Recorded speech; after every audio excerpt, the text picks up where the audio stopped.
হ্যাঁ হইছে একটু স্যাঁচড়া টাইপের লোক। এই হৃদয় হাসানের কথা আর কি বলবো, নেত্রকোনা একটা ছেলে গেছিল তার সাথে দেখা করতে, মানে দেখা তো দূরের কথা, তার হচ্ছে সে তার ছাদের উপর থেকে বলতেছে যে আমি দেখা করতে পারবো না।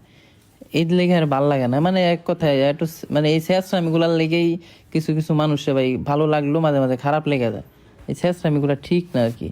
এর কাজ হচ্ছে মানুষকে মানে মিডিয়াতে দেখায় এক, বাস্তব হচ্ছে আরেক। ইমরান তালুকদার, কি অবস্থা তোমার? বহুত দিন ধরে তোমার অনেক কিচ্ছা কাহিনী অনেক কিছু ভাই সহ্য করছি, কিন্তু এখন আর সহ্য করার মতো না। তুমি ইদানিং যে সমস্ত কাজকর্ম করতেছো জাস্ট শুধুমাত্র দেখে যেতেছি, বাট আজকে ভাবলাম এটা নিয়ে প্রতিবাদ না করলেই না।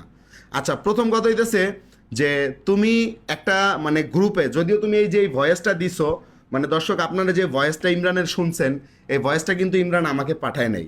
মূলত একটা গ্রুপে এই ভয়েসটা ও পাঠাইছে এবং সেই গ্রুপ থেকে আমাকে আরেকজন ফরওয়ার্ড করছে এই মেসেজটা, যে এই ধরনের